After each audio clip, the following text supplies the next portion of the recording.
The sound of Officer Marcus Brennan's laughter echoed off the concrete walls of the underpass, harsh and grating against the evening air.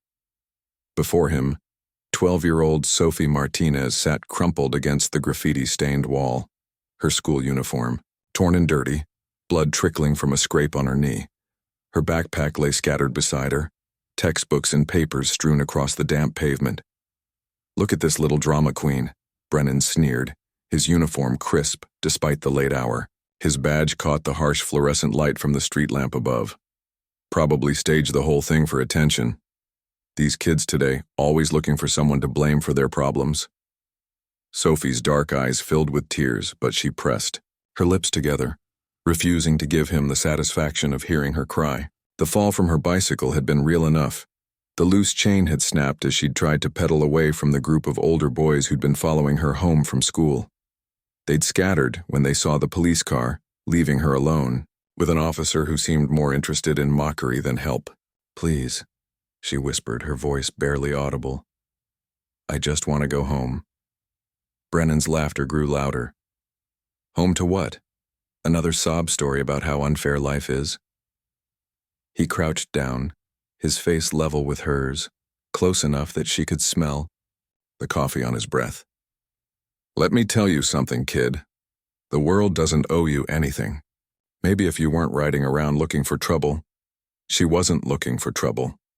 The voice came from behind Brennan, calm and steady, carrying an authority that made the officer's laughter die in his throat. He hadn't heard anyone approach, hadn't seen anyone in his peripheral vision when he'd gotten out of his patrol car. The underpass had been empty except for the girl. Brennan slowly straightened, his hand instinctively moving toward his service weapon as he turned. But the shadows behind him seemed deeper now, and though he could sense a presence, he couldn't quite make out who had spoken. The voice had been measured, controlled, but underneath it lay something that made the hair on the back of his neck. "Stand up, who's there?" Brennan called out, his voice cracking slightly. The confidence he'd shown while taunting the injured girl evaporated like morning mist. "Show yourself." Sophie looked up, her tears stopping as she saw something in the darkness that Brennan couldn't. A small smile played at the corners of her mouth, the first expression of hope she'd shown since her accident. She knew that voice, had been hoping to hear it, though she'd been too frightened to call out. The silence stretched on, heavy with unspoken threat. Brennan's breathing quickened as he realized he was no longer in control of the situation. Something had shifted in the air around them, a change so subtle yet so profound that it felt like the earth itself was holding its breath. "I said show yourself," Brennan barked again, but his voice echoed back empty from the concrete walls. No response came from the shadows, yet somehow the presence felt closer, more substantial. Sophie struggled to her feet, wincing as she put weight on her injured knee. But her movement seemed to break whatever spell had been holding the moment suspended. The shadows shifted, and Brennan caught just a glimpse of movement. Tall, deliberate, purposeful. Someone was watching. Someone who had seen everything. Someone who knew exactly what kind of man Marcus Brennan really was. And Officer Brennan was about to discover that his badge wouldn't protect him from everyone. Officer Brennan's hand trembled slightly as he unholstered, his flashlight sweeping the beam across the underpass. The light carved harsh white circles in the darkness, but revealed nothing except graffiti tags and empty beer bottles. Yet the feeling of being watched remained, pressing against his consciousness, like a physical weight. "Probably just some homeless junkie," he muttered, more to convince himself than Sophie. But his voice lacked its earlier cruelty, replaced by something that sounded almost like fear. Sophie remained silent, still smiling that small, knowing smile. She'd managed to gather most of her scattered belongings, moving carefully to avoid putting too much pressure on her injured knee.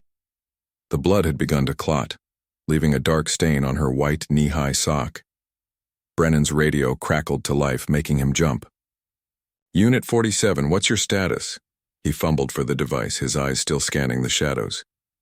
Unit 47 responding to incident involving a minor. Situation under control. Copy that. Need backup? Brennan hesitated. The smart thing would be to call for backup, but how could he explain his unease? That he was afraid of shadows and voices that might not even be real. That he'd been caught tormenting an injured child and now felt like prey instead of predator. Negative. Just wrapping up. He clipped the radio back to his belt and turned his attention back to Sophie, but something had changed in her demeanor. She stood straighter now, her chin raised in defiance rather than cowering against the wall. It was as if the mysterious voice had given her strength. "You should go," she said quietly, her dark eyes meeting his without flinching. "Excuse me?" Brennan's anger flared again, masking his confusion. "You don't tell me when to go, little girl. I decide when this is over." "No," Sophie said, her voice growing stronger. "You don't." The words hung in the air between them, charged with meaning that Brennan couldn't quite grasp. This wasn't how these encounters were supposed to go. He was the one with the badge, the gun, the authority. Some scared kid couldn't just dismiss him.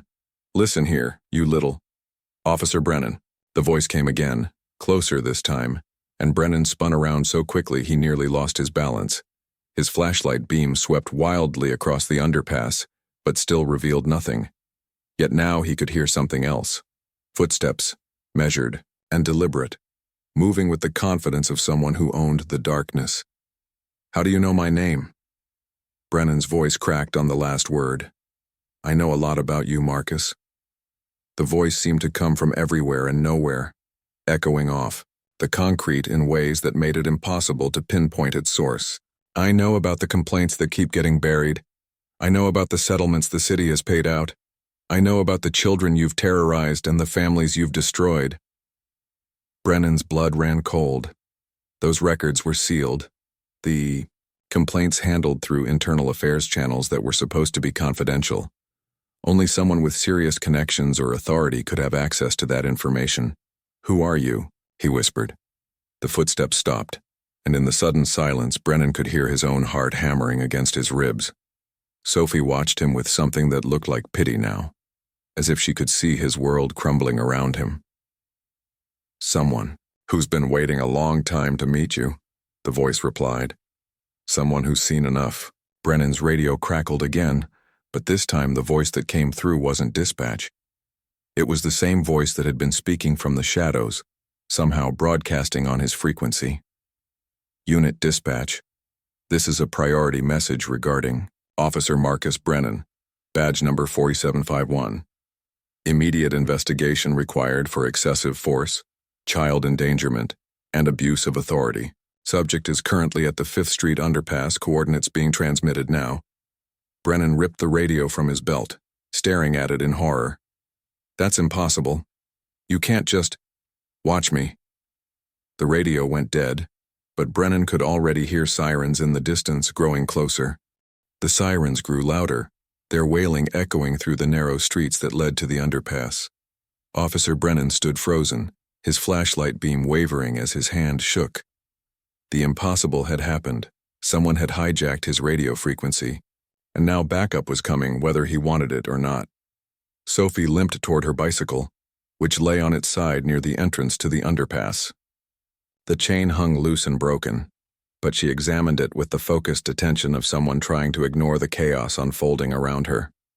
She'd been through enough of these encounters to know that the best strategy was to become invisible until the danger passed. "Don't you move," Brennan snapped at her, his voice shrill with panic. "You're not going anywhere until I figure out what's happening here." "She's going home," the voice said calmly. "And you're going to let her." Brennan spun toward the sound, his service weapon now drawn, though he felt foolish pointing it at shadows. The sirens were close enough now that he could see the flashing lights beginning to paint the underpass walls in alternating red and blue. "I'm a police officer," he shouted into the darkness. "Interfering with official police business is a felony." A low chuckle echoed from the shadows, rich with dark amusement. "Official police business? Is that what you call terrorizing children?" The first patrol car rounded the corner, its headlights flooding the underpass with harsh white light. Brennan quickly holstered his weapon, trying to compose himself as his colleagues approached, but the expression on Sergeant Davis's face as he stepped out of the car wasn't the casual greeting Brennan had expected. "Marcus," Davis said, his voice carefully neutral. "We got a very interesting call about you." "It's a setup, Sarge," Brennan said quickly. "Someone's playing games with the radio frequencies. Probably those kids who've been tagging the subway tunnels. They're using some kind of hacking equipment." Davis glanced at Sophie, who was now sitting on the ground beside her broken bicycle, her injured knee drawn up to her chest. "What happened to the girl?" "She fell off her bike. I was just trying to help when—" "That's not what the caller said." Davis's expression hardened. "They said you were laughing at her, mocking an injured child." Brennan felt the ground shifting beneath his feet. "You can't seriously believe some anonymous caller over—" "I believe what I see," Davis interrupted, gesturing toward Sophie's torn uniform and bloodied knee. "And I see a scared little girl who looks like she's been through hell." Another patrol car arrived, this one carrying Lieutenant Morrison from Internal Affairs. Brennan's stomach dropped as he recognized the man who'd handled his previous complaints, the ones that had mysteriously disappeared from his record. Morrison approached slowly, his eyes taking in every detail of the scene. When he spoke, it was to Sophie, not Brennan. "Are you hurt, sweetheart?" Sophie nodded, her voice barely above a whisper. "My knee, and my wrist hurts from when I fell." "We'll get you checked out," Morrison said gently. Then he turned to Brennan, and his expression changed completely. "Officer Brennan, I'm going to need you to explain why we received a detailed report about your behavior tonight, along with what appears to be audio recordings of this encounter." "Audio recordings?" Brennan's voice came out as a croak. Morrison held up his phone, and Brennan's own voice echoed from the speaker. "Look at this little drama queen. Probably staged the whole thing for attention." The sound of his cruel laughter filled the underpass, and Brennan watched as his colleagues' faces turned from confusion to disgust. He'd been recorded without knowing it, his most shameful moments, captured for all to hear. "That's impossible," he whispered. "No one else was here when you decided to torment a child instead of helping her." Morrison's voice was ice cold. "When you chose to abuse your authority instead of serving and protecting." From somewhere in the shadows came another sound, slow, deliberate clapping. The officers turned toward the noise, but their flashlight beams revealed nothing. Yet the applause continued, measured and mocking. "Bravo, Officer Brennan," the voice said, no longer trying to hide. "A truly memorable performance."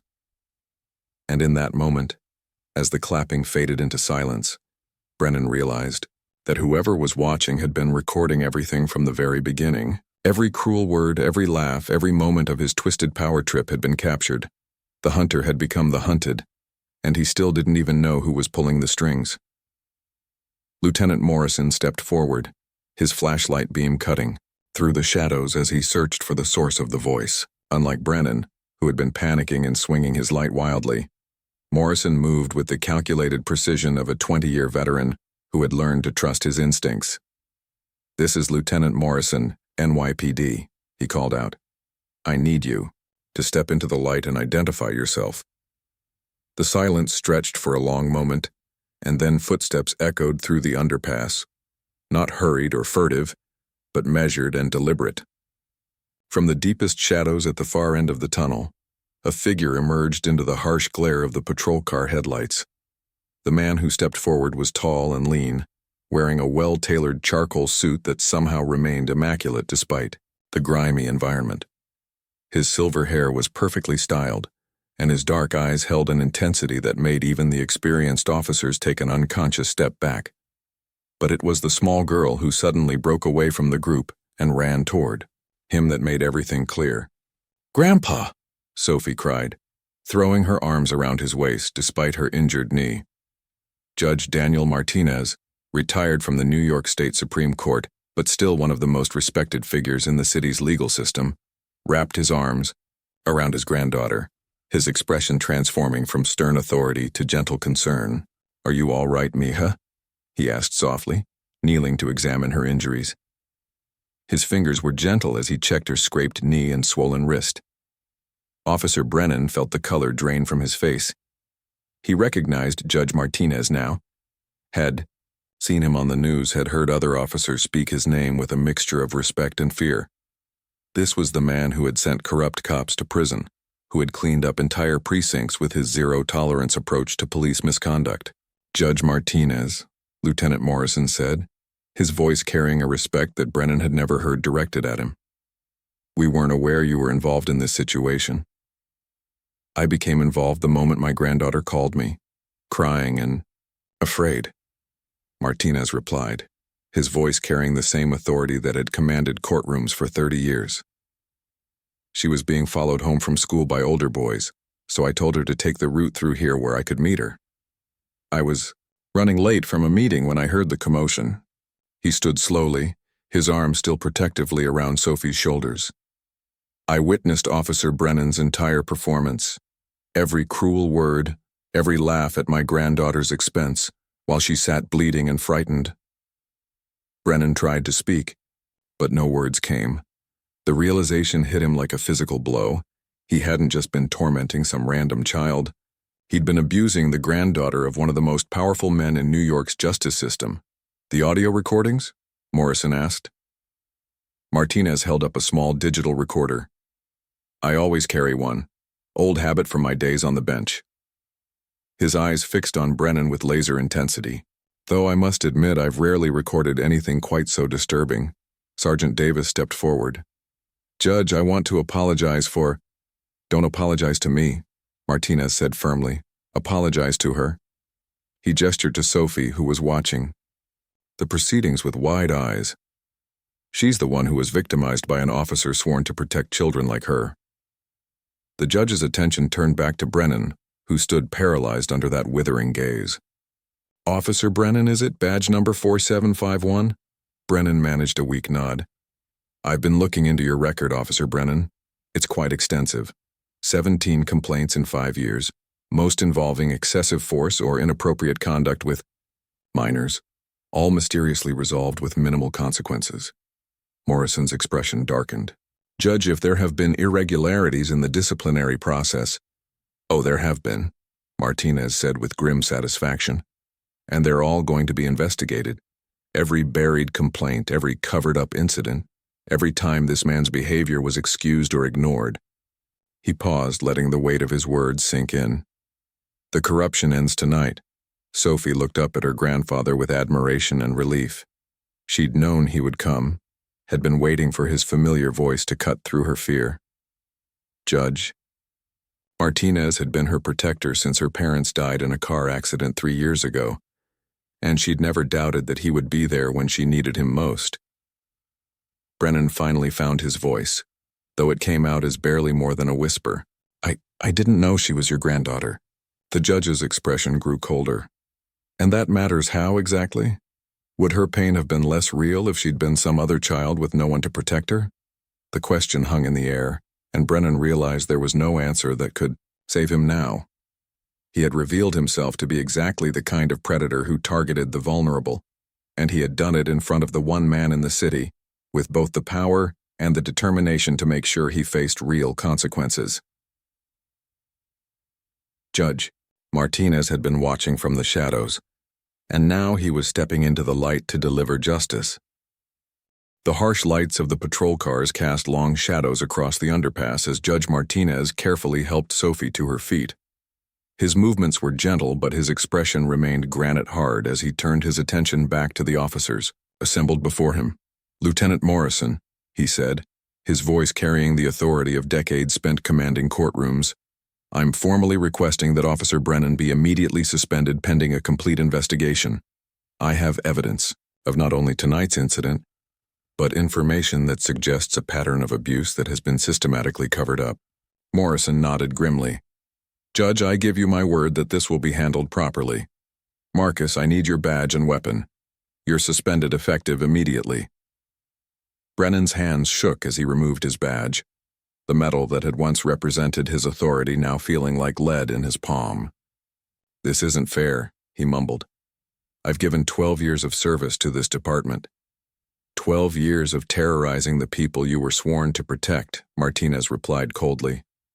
"Sophie, tell the lieutenant what happened tonight. Every detail."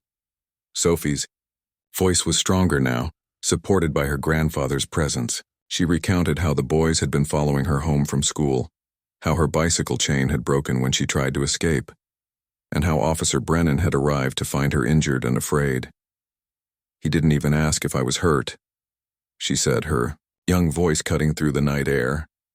"He just started laughing and saying I was faking it. He called me names and said nobody would believe me because I was just a kid looking for trouble." Sergeant Davis shook his head in disgust. "Marcus, how could you—" "I want to hear the recording," Morrison interrupted. "All of it." Judge Martinez activated his digital recorder, and Brennan's voice filled the underpass once again. But this time, they heard the full conversation, not just his cruel laughter, but his threats, his dismissive comments about these kids today, and his complete lack of concern for Sophie's injuries. When the recording ended, the silence was deafening. Even the traffic sounds from the street above seemed muted, as if the city itself was holding its breath. "There's more," Martinez said quietly. "I've spent the last 3 hours making phone calls, Judge. Calling in favors, requesting records, speaking with families who were too afraid to pursue their complaints against Officer Brennan." He pulled out a thick folder from his briefcase. "What I found was systemic corruption designed to protect a predator." Morrison's jaw tightened. "Judge, if you're alleging—" "I'm not alleging anything. I'm stating facts." Martinez opened the folder, revealing pages of documentation. "Officer Brennan has terrorized dozens of children over the past 5 years. Minority children mostly. Kids from families without resources or connections. Complaints were filed, and then they mysteriously disappeared from his record." He pulled out a photograph of a young boy with a black eye. Miguel Santos, age 10, bruised by Officer Brennan during a routine stop outside his elementary school. The complaint was filed and then buried when the family was threatened with immigration investigations. Another photograph emerged. Ashley Chen, age 14, sexually harassed by Officer Brennan during a traffic stop. Her family was told that pursuing the complaint would result in complications for their family business. Brennan watched in horror as Martinez laid out case after case, his careful documentation revealing a pattern of abuse that spanned years. The judge had done in hours what Internal Affairs had deliberately avoided doing for half a decade. "How did you get all this?" Morrison asked, his voice filled with professional admiration and personal disgust. "I called the families directly," Martinez replied. "Amazing how willing people are to talk when they realize someone with authority actually wants to listen." His eyes fixed on Brennan with laser intensity. Officer Brennan selected his victims carefully. Children from families he thought couldn't fight back. Children who looked like my Sophie. Sophie had been listening, quietly, her young face grave with understanding. "Grandpa, were there really that many kids?" Martinez knelt beside her, his expression softening. "Yes, mija, but not anymore. Tonight was the last time Officer Brennan will ever hurt a child." He stood and faced Morrison directly. "Lieutenant, I'm not just requesting an investigation, I'm demanding one. A real investigation, not the whitewash jobs that have protected this man for years. I want to know who buried those complaints, who took money to look the other way, and who enabled a predator to continue terrorizing children." Morrison nodded solemnly. "You'll have it, Judge. Full investigation, complete transparency. I promise you that." Brennan finally found his voice, though it came out as a desperate whine. "This is all a misunderstanding. I was just trying to teach her some responsibility." "Responsibility?" Martinez's voice cracked like a whip. "You were terrorizing an injured child for your own entertainment. You're not a police officer, Mr. Brennan. You're a coward who hides behind a badge to torment the innocent." The judge turned to his granddaughter, his expression gentle once more. "Come on, Sophie, let's get you to the hospital to have that knee looked at." As they walked toward Martinez's car, Sophie looked back at Brennan one final time. There was no fear in her eyes now, only pity for a man who had revealed himself to be so much smaller than the authority he claimed to wield. The predator had finally met his match, and justice was no longer hiding in the shadows. 3 months later, Sophie Martinez sat in the front row of courtroom 4B, her school uniform crisp and clean, a small bandage still covering the scar on her knee. a reminder she chose to keep. Beside her, Judge Martinez held her hand as they watched Officer Marcus Brennan shuffle forward in handcuffs and an orange jumpsuit, his former colleagues' badges and authority stripped away. The investigation that had begun in that underpass had uncovered a corruption scandal that reached deep into the department's hierarchy. 12 officers had been arrested, including 2 lieutenants and a captain who had systematically buried complaints in exchange for bribes from the police union's legal defense fund. Judge Patricia Hawkins, Martinez's former colleague and current presiding judge, looked down at Brennan with undisguised contempt.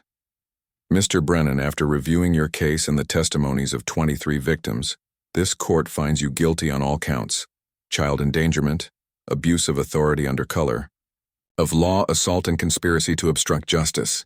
Brennan's court-appointed attorney had tried to argue for leniency, claiming his client was a product of a broken system. But the evidence had been overwhelming. Martinez's meticulous documentation, combined with the courage of families who finally felt safe to speak, had painted a picture of systematic abuse that no jury could ignore. Before I pronounce sentence, Judge Hawkins continued, I want to hear from one of the victims. Sophie Martinez has asked to address the court.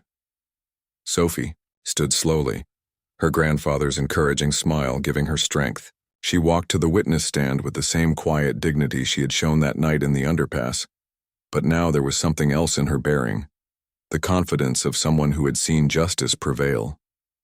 Mr. Brennan, she began, her clear voice carrying to every corner of the courtroom, you tried to make me feel small and powerless. You laughed at me when I was hurt and scared, and you told me that nobody would believe me because I was just a kid. Brennan couldn't meet her eyes, staring instead at his shackled hands. But you were wrong, Sophie continued. People did believe me. Good police officers believed me. My grandfather believed me. And all those other kids you hurt. Their families believed them too. She paused, looking around the courtroom at the faces of other families who had found the courage to come forward. Miguel Santos was there with his parents, his black eye long-healed but his testimony still ringing in everyone's ears. Ashley Chen sat with her family, no longer afraid to speak about what had happened to her. I want you to know that I forgive you, Sophie said, her words causing a stir throughout the courtroom. Not because what you did was okay, but because I don't want to carry anger in my heart. My grandfather taught me that justice isn't about revenge. It's about making sure this never happens to anyone else. Judge Hawkins nodded approvingly. Thank you, Sophie. Your courage in speaking out has protected countless other children. She turned her attention back to Brennan.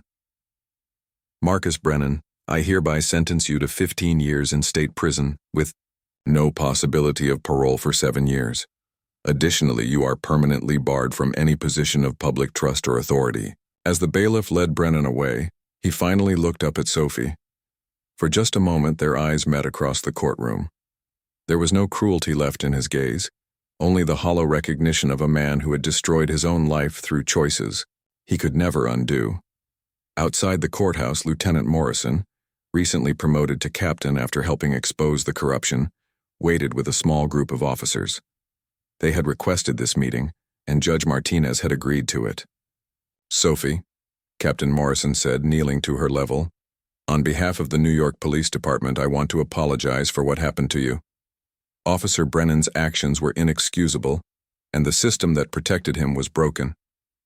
We're working to make sure this never happens again. He stood and handed her a small box. Inside was a junior police badge specially made with her name engraved on it. This is an honorary badge, Morrison explained. It's to thank you for your courage in helping us clean up our department. You're braver than most adults I know. Sophie smiled, pinning the badge to her jacket. Thank you, Captain Morrison. I want to be a police officer when I grow up, a real one, who protects people. As they walked toward Judge Martinez's car, Sophie looked back at the courthouse steps where so many families had finally found their voices. The shadows that had once hidden predators like Brennan were now illuminated by the light of justice, and children throughout the city could walk a little safer, knowing that someone was always watching, always ready to step out of the darkness, to protect them. Judge Martinez squeezed his granddaughter's hand. I'm proud of you, Mija. You showed everyone what real courage looks like.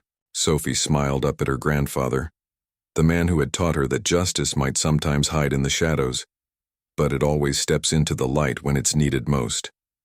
The guardian had protected his charge, and in doing so, had protected them all.